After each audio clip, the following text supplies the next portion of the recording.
Hi guys!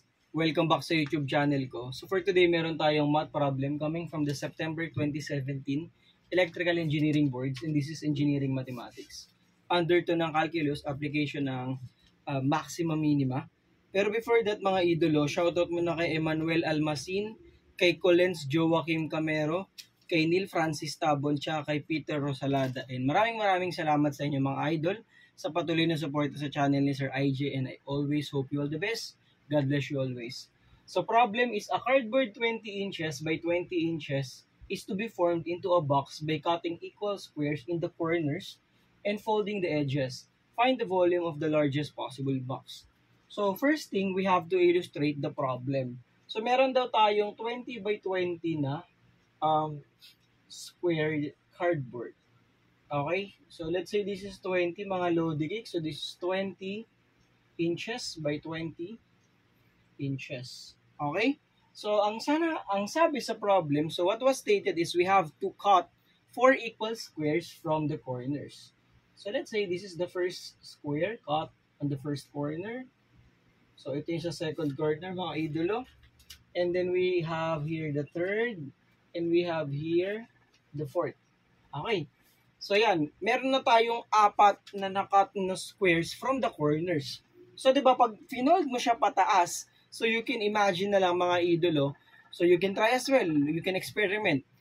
Pag inangat mo yan, yung mga yan, inangat mo yung mga kinat natin, magkakaroon ka ng rectangular box. So that's correct mga idolo. Kaya lang Sir IJ, paano po ba natin isosolve yung largest possible volume ng magiging box natin?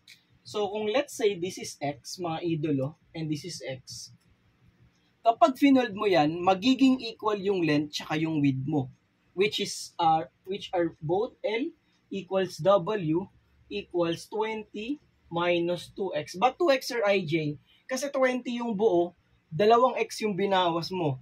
So yung length tsaka width mo magiging 20 minus 2X parehas. Yung height naman natin will be equal to X. So first thing, kailangan alam natin yung formula ng volume ng isang rectangular prism, or let's say rectangular box. So that is equivalent to length, width, height.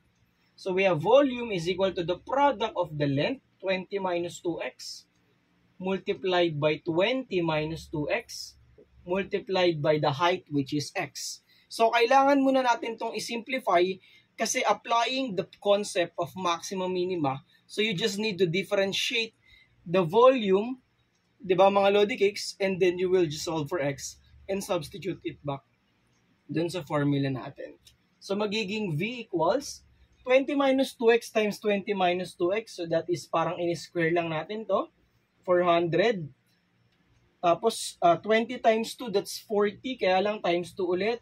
Copy ng negative, minus 80x plus 4x squared multiplied by x. Simplifying the expression on the right side of the equation, we have 4x cubed minus 80x squared plus 400x.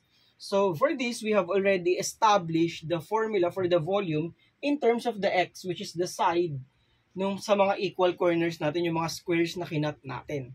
So, paano na natin kukunin, Sir IJ, yung value ng x that will give the maximum value?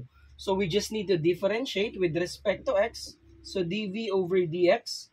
So, derivative ng 4x cubed, baba lang, 3 times 4, that's 12. Bawas ng isang exponent, minus 2 times 80, that is 160x, mga idolo, plus 400, equate this to 0. And then, you can just use sa mga calculators niya yung mode, equation, and yung quadratic natin, which is 3. So, gamit ni Sir IJ's calculator ng cars. So, mode 5, 3, and then just input 12, negative 160, and then 400. And then, ang makukuha ni Sir IJ na values are x equals 10, x sub 1 equals 10, yung isa ay 10 over 3. Okay? Kaya lang, Sir IJ, magsasatisfy po ba yan parehas? If this is 10, so 10, another 10, so that's 10 plus 10, 20, hindi siya magsasatisfy. Kasi 20 minus 20 is equal to 0. So this must be disregarded. Ulitin ko bakit hindi magsasatisfy. Substitute mo to dito, 2 times 10, that's 20. So, wala ka namang dimension na 0 inch. Di ba? So, ito yung gagamitin natin. So, just apply. So, ito yung pinakagagamitin natin. Just substitute it to the formula of the volume, or pwede rin naman dito na mga Lodi Cakes. So, we have V equals 4 x cubed minus 80x squared plus 400x. Kasi ito, pwede nyo itong i-type sa calculator nyo and then just use calc. Tapos, x equals 10 over 3. Sige, try natin mga idolo. So we have 4x cubed, Sir IJ, minus 80x squared plus 400x. Or you can input na lang din ito. Pwede rin naman. Calc 10 over 3. So, ang lalabas is approximately 592.59 cubic inches. So, pero ang nakalagay sa choices is, yun nga, malapit na yung 592, which is dapat 593 siya. Pero syempre, ito na yung magiging final answer natin. Also, may dinerive si Sir IJ na formula, galing lang naman din to sa calculus. So, the maximum volume, so derived. Kapag meron kayong given na cardboard, let's say, A by A inches. A is the length of one side of the square cardboard. Basta ano po siya, same po mga Lodi Cake, squared cardboard lang to, applicable. Kapag hindi na siya squared, rectangular na siya, so gagamit ka na ng application nito. So derive, kunyari sa square cardboard, and A is the length, where A is the length of one side. So ang formula natin for the maximum volume, kapag nag-cut ka ng equal squares, is just equal to 2 over 27 multiplied by A cubed, and then substitute mo lang yung A, which is 20, kasi yun yung given Sir Lodi Cakes.